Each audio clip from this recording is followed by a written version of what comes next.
Hi, and welcome back to another MCAT Master Interview. My name is Monica, and in these interviews, we learn from MCAT top scorers just to get a feel for their process and what strategies they found the most helpful in increasing their scores and reaching their score goal. Even top scorers have struggled with the MCAT, but they've managed to figure out how to increase their scores to competitive levels. So we want to show you how they did it so that you can do it too. And with that, I would like to introduce you to Noah Gilreath. Noah, thanks so much for joining us. Yeah, thank you for having me. It's a pleasure.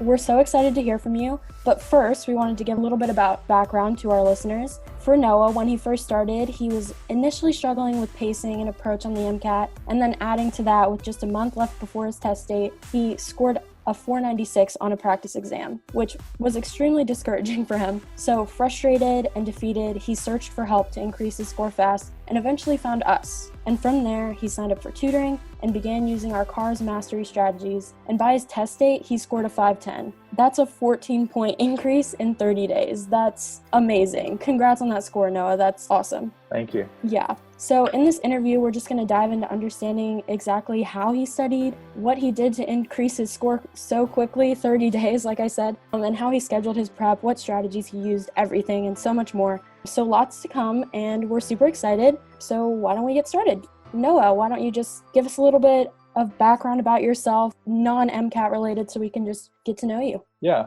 I'm 24 years old. I recently graduated college in May of 2020. Went to school in Massachusetts, and I studied neuroscience and psychology, double majored. And I also played college ice hockey for 4 years during that time. And currently, I am working as a medical scribe in the Boston area for one gap year before, hopefully going on to med school. So very cool. Ice hockey. That's super cool. Yeah, it's a blast. It's a fun time. I'll say that. Yeah. Well, what inspired you to become a doctor? Yeah. So I think growing up, my dad is actually a family physician. And so growing up, I always looked up to him. And I noticed something unique about people just always looked up to him for advice, and just there was a sense of comfort when he was in the room or whenever he was interacting with other people. And then as I grew older, fortunately, except also fortunately, I had a few injuries playing hockey. And so one of the injuries, actually my senior year of high school, I ended up dislocating my shoulder, and I rehabbed it and did a bunch of physical therapy like 3 times before ultimately having to cut the season short and get surgery. And so this was super discouraging for me. And I remember the doctor telling me that I would need surgery. And for me, I'd never had surgery or anything like that. And it was, just a very scary time for me. But the one thing that I do remember is when I went to see the doctor and the next few visits with him, just how encouraging it was, and also just how he connected with me on a deeper level. It wasn't just, I was, just another customer, but he really poured into me. He was supporting me. He understood, how hard this was for me mentally, but also was encouraging me, showing me exactly what he would do, the recovery process would look like. And actually, after my surgery, he ended up showing me a video of everything he actually did. And for me, that was totally awesome. For him to take the time to, show me how he repaired my shoulder. And I was also fascinated, just how, you think of our body, it's so complicated and it's so complex, all these systems working together,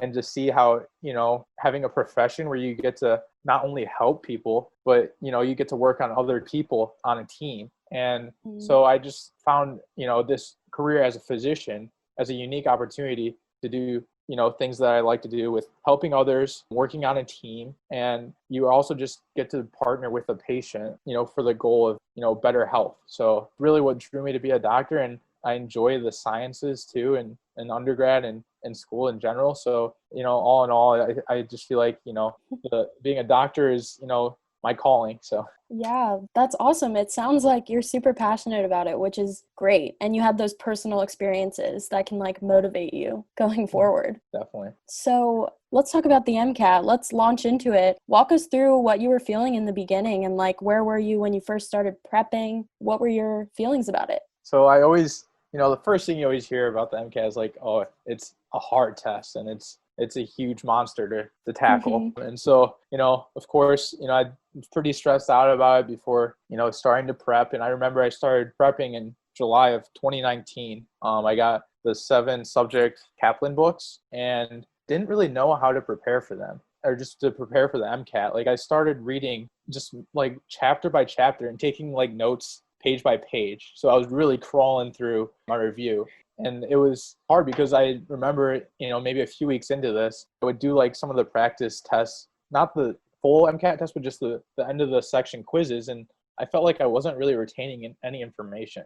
And I was discouraged by it, but I was also like, oh, I still have time. I wasn't planning to take the MCAT until January of that year. So I was like, oh, I have time in the summer. It'll be okay. And then fast forward to the fall, I returned back for my senior year of college. And then I had to balance studying for the MCAT with maintaining, a good GPA while also preparing for my hockey season. So I had a lot going on, and I didn't make a schedule of, like a study schedule to keep me and hold me accountable to how much studying I would be doing for the MCAT. I would try to do, I think it was like 2 nights a week. I would study for like an hour and a half, but it was still the same thing where I would just read through a chapter in Kaplan and, just take notes on it. So it really, like I said, I wasn't really retaining any of that information. And so, I would mix in, I think, 1 or 2 practice tests leading up to my January. That was when I was planning to take it. And actually something happened where I actually ended up having like some weird hockey conflict where I wasn't able to take the test that day and actually had to push the mark, which probably was actually a blessing in disguise because I honestly wasn't ready at the time. I thought it was. I think the week before I was supposed to take the January test, I got I think it was like a 500 on the MCAT on a practice test. And I was like, for some reason, I was like, oh, well, maybe, I'll have a 10-point jump or something, come the actual test. But, I was really, I don't know, I didn't feel ready for it though. So, it worked out that, I ended up not taking it, and I instead planned to take it in March. And then 2 weeks before the March date, with the coronavirus pandemic, it got pushed. And so once again, that was when I was really honestly starting to panic because, I was planning to take it early in case, maybe something happened and I wasn't able, to get as good a score as I'd like. I was hoping, well, at least I'll be able to take it a second time before, and still get my applications in on a decent time. But then I remember after the March, when it got pushed off in March, I returned back home and, classes are online now for school. And I guess I had a little bit more time on my hands, and I realized like, I really need to do something different with my preparation. Like what I was doing wasn't working. And so I started putting more time into studying. I was spending maybe 5 to 6 hours a day, 7 days a week studying. And so I felt like I was, retaining information a bit better. I was still doing the same thing where I was, reading through the Kaplan test books and then doing practice quizzes. But ultimately, I remember we fast forward to, it was, I was supposed to take it, and when I was going to take it in June, I took one in late May. So maybe a month out, I took a practice MCAT, and I remember I got a 496, and at that point I was freaking out. I was like, I felt like I had prepared pretty well, and why am I all of a sudden getting the lowest score possible that I've had on yet so far? And at that point, I was scrolling through Facebook, I remember, and I saw something for MCAT Mastery, and I was like, you know what, at this point I need something. And so I saw, it seemed affordable too, the tutoring.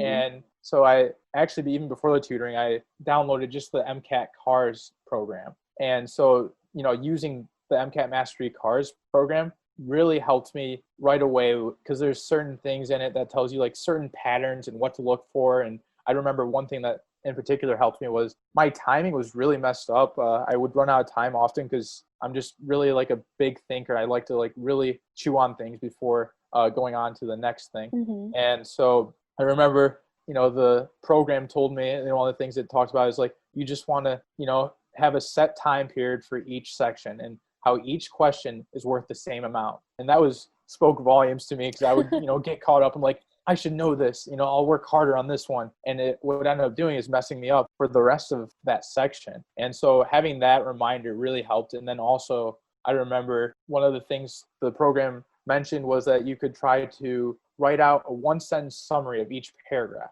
that you read in the CARS section. And I started doing that, and right away, I started improving my score when I was taking it. And I was like, wow, this is awesome. And this is just what I needed. It was, it was literally, I started the program, within that next week I was already improving by like 3 or 4 points in my cars.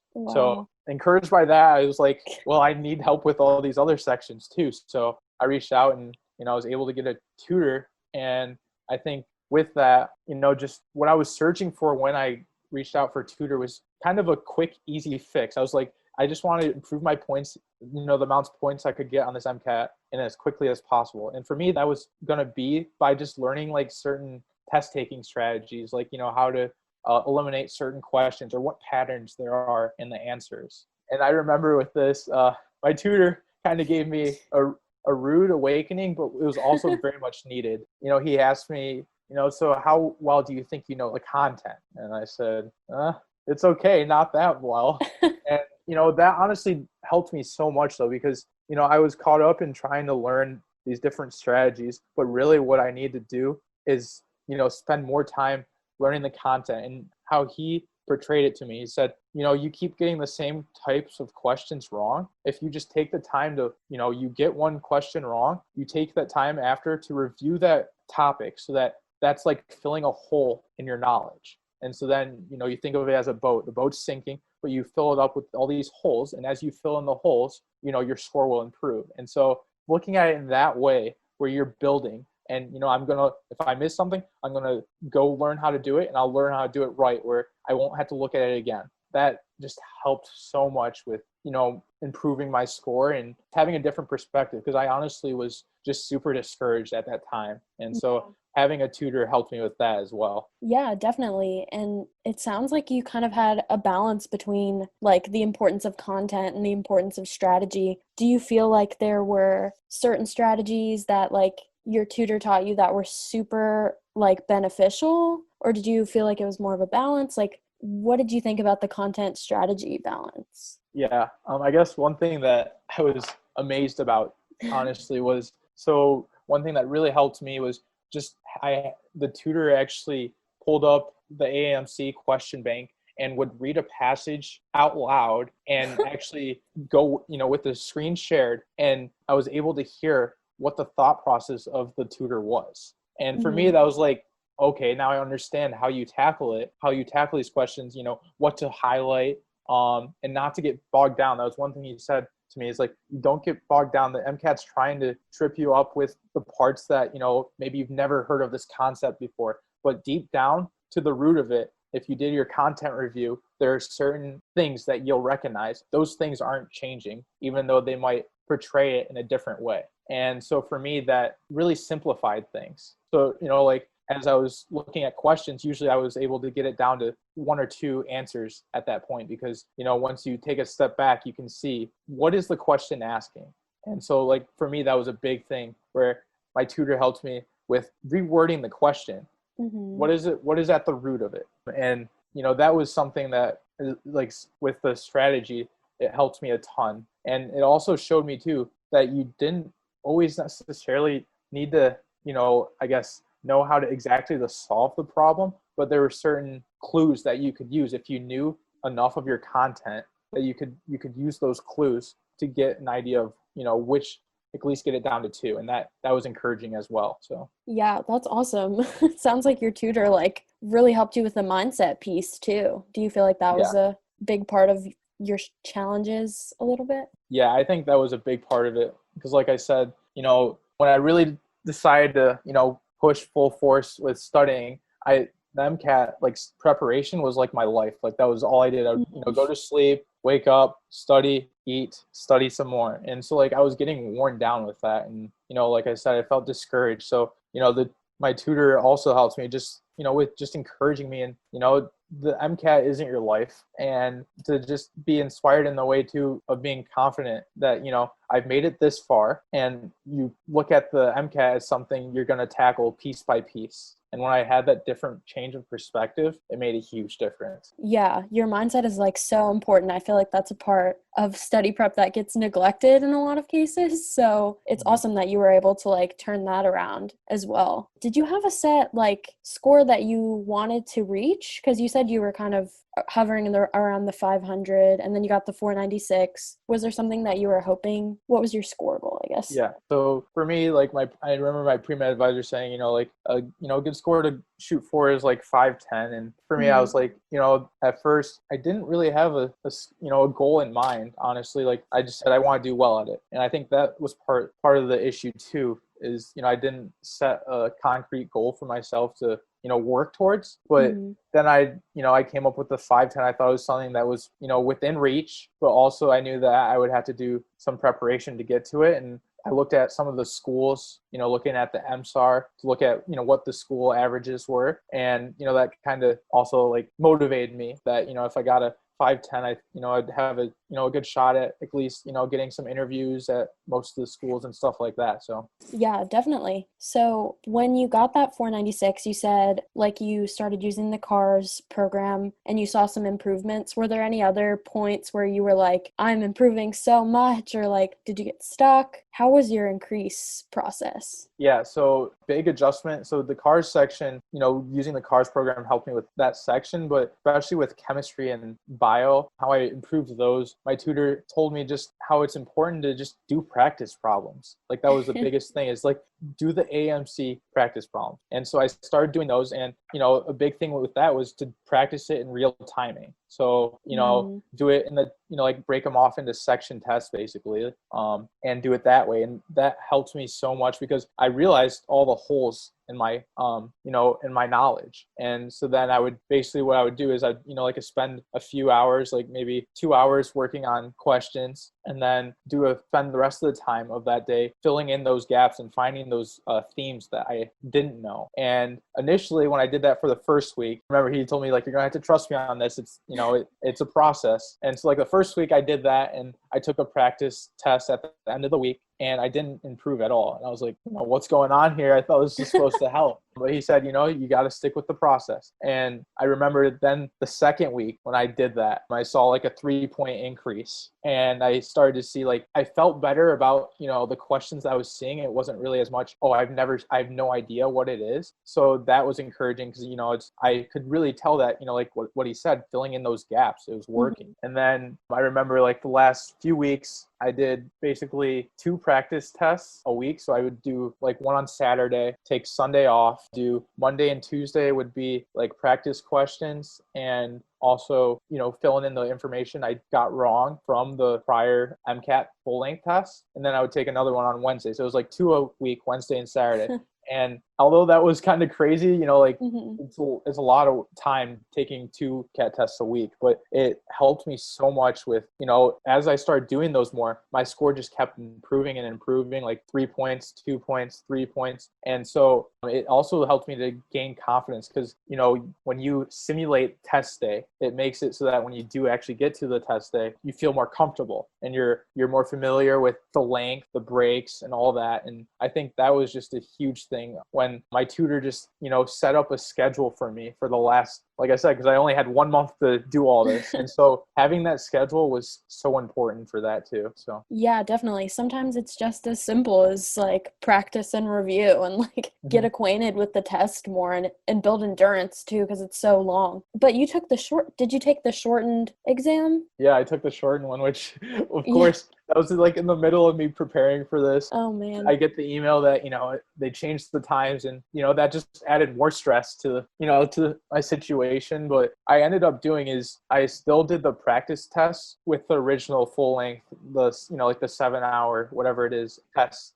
Because, like you said, endurance is such a big part of this test. And that really helped me with, come the real test, because I remember I was like, wow, that's it. We're done.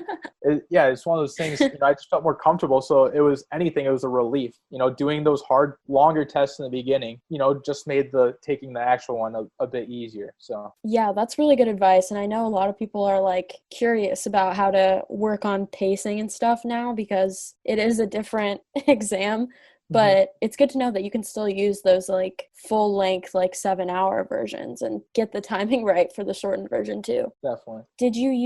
So you said you were doing like a lot of practice tests towards the end. Did you find like using AAMC was better, or like which practice tests? Yeah, so originally I started using Kaplan. I was kind of all over the place. I used a few Kaplan tests, and then I used a few AMC. This was like early, like January. So before I really started getting any help with MCAT Mastery. And then I remember my tutor, just encouraging me to save the double AMC test for, closer leading up to my actual test. And I think those honestly helped the most. So I think, if I had some advice to give to anyone, it would be to save the ones, because they're worded most likely the actual test, and it's written by the same people who make the actual test. So those ones help the most to get acquainted with how the wording is, how the test actually is. I think that for me, I felt like Kaplan tests were a little harder, and the score on the Kaplan test was a little lower than what my actual one was on the double AMC. But I think it also helped me in that way, because I took the double AMC ones leading up to my test, and I felt more confident going into it. So yeah, definitely. And you want to take the ones that are the most similar towards the end, right? So you're not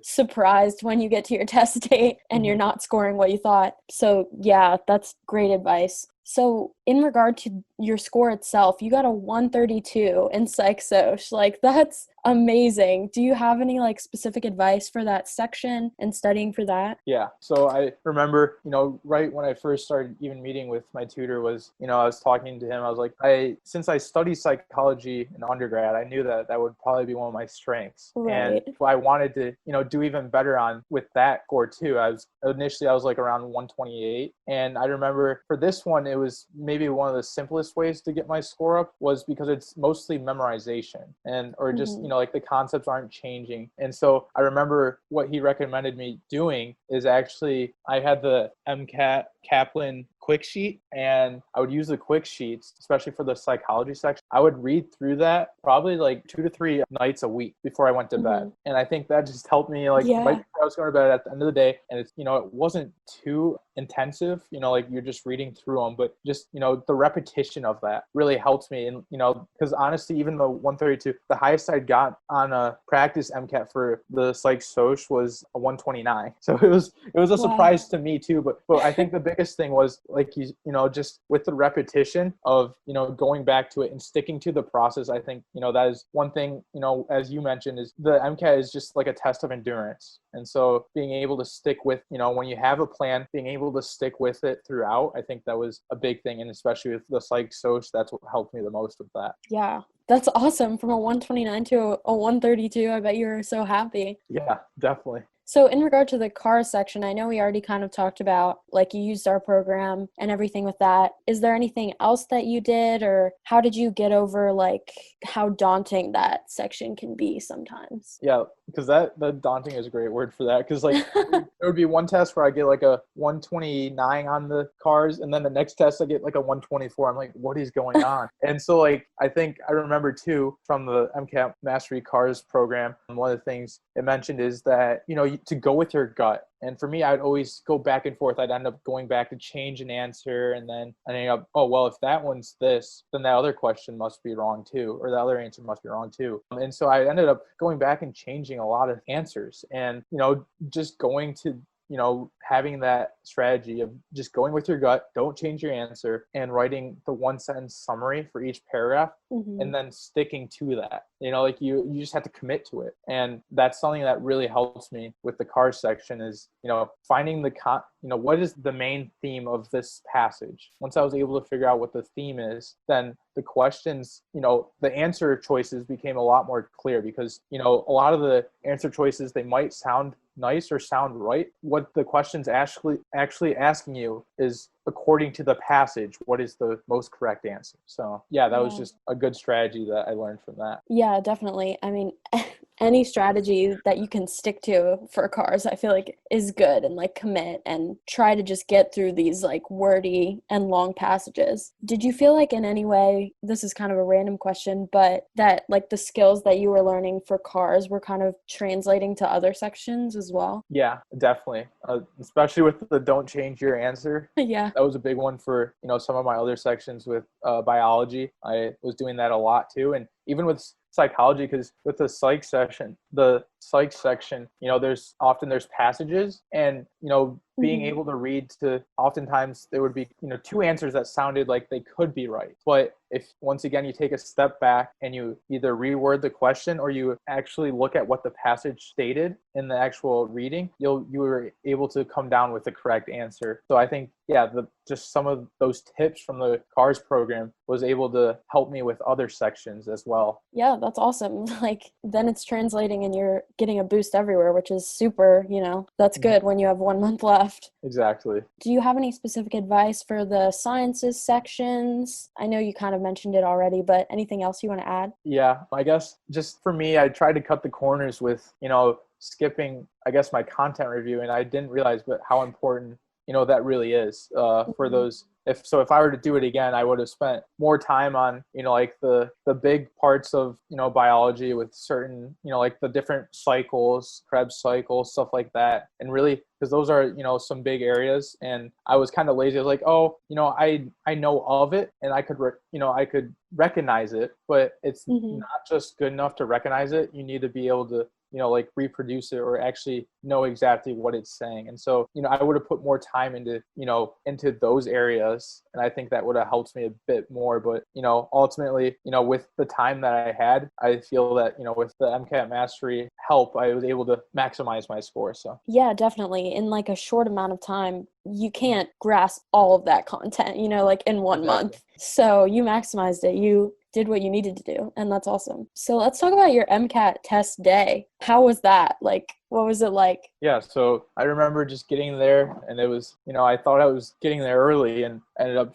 because of the COVID pandemic, there was a huge line. They were only letting one person in at a time, and of course we all had to wear our masks, going in. So, just increased stress or anxiety that way. And then it gets like 10 minutes before my actual test time, and I still hadn't checked in, so I was worried about that. I was like, are they going to start the test without me, or, am I going to lose time because of this?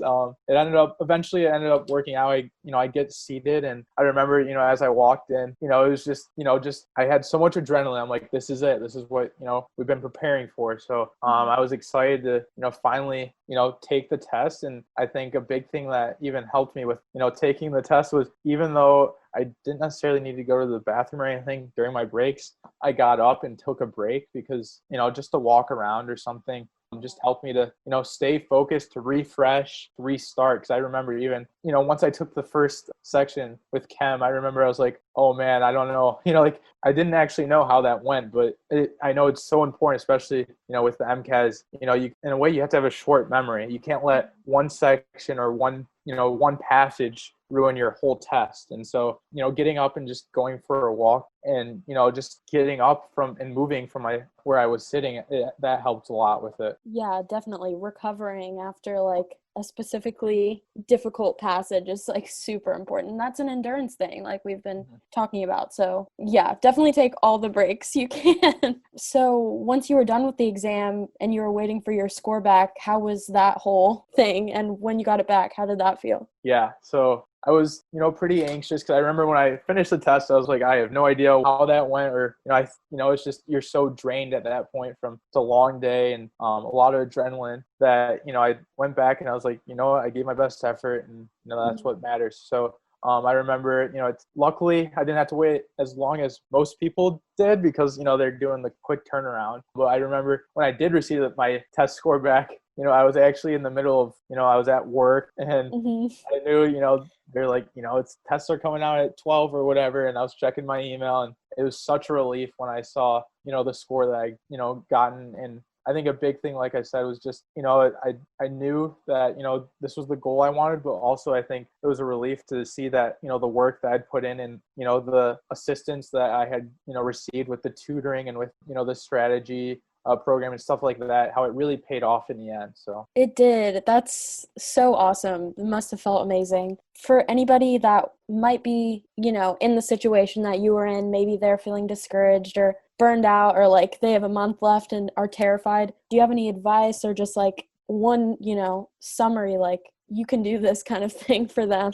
Yeah, definitely. I mean, for that was one of the things I felt. I had my ups and downs with, preparing for this test, but, just want to encourage everyone, like, you can do this. There's a reason that you're pursuing, this career. And, that something that helped me was just to remind yourself, why is it that you really want to do this? Most often it's not for yourself. And so something that, that can just push you further is to keep that in mind as you go through the tough times. And also one thing I would recommend doing is just, practicing good self-care in whatever way that is for yourself. And, for me, honestly, putting too much time into studying, and I needed to have that day to myself, or, take a break. It's important to have those days to yourself. And so, having that, and also for me, something that helped me was just, I know maybe you have meditation or something, but for me, my Christian faith is very important to me. And so my prayer, just, being reminded of a Bible verse that was like my favorite, it was Psalms 23:4. Even though I walk through the valley of the shadow of death, I will fear no evil, for you are with me. You're on your staff, they comfort me. And for me, that was just, realizing that I could have peace and comfort knowing that, God is with me the whole time. And so, for anyone who might be discouraged, and just be encouraged, like, you can do this. Like, this is only, a stepping stone for you, and you've made it this far, and, you're going to make it the rest of the way. So couldn't have said it better. That was amazing and super positive. So why don't we just go ahead and end there with that positive message for everybody. So thank you so much for everything, Noah. This was super fun, and we really appreciate all the advice that you're willing to give. And we wish you the best going forward with medical school soon after your gap year, right? Yep. Yeah. I'm super thrilled for it. And, I'm really appreciative that, I was able to receive help and just encouragement from MCAT Mastery. So thank you for that. Yeah, that's what we're here for. And we're super happy that you got the score you wanted. So congrats again. Thank you. Hey everyone, this is Monica again, and before you go, I just want to remind you that if you're not receiving our daily free MCAT strategy and success story emails yet, definitely be sure to sign up for those at mcatmastery.net/free course. In addition to that, if you feel like you might need personalized help with the exam and would like to have an MCAT mentor kind of look at your situation and help you identify exactly what's holding your score back, you can look into that too at mcatmastery.net/mentors. And lastly, and most importantly, we just want you guys to know that you have what it takes to succeed on this exam. We know the MCAT is intimidating, and when you get a score that's lower than you expected on a practice or on the real thing, it's so easy to feel discouraged or frustrated or even hopeless about the exam. We get it. A lot of us have been there. So we want to give you the guidance that we wish we'd had when we were in your shoes. And that's what these interviews are for. That's what our emails are for. We want you guys to be able to feel confident again, and most importantly, be able to see that med school admission is possible and it's not out of your reach at all. So thanks again for listening, and remember that every top scorer, every med student, and every doctor made it through this journey. So you can do it too. You guys got this.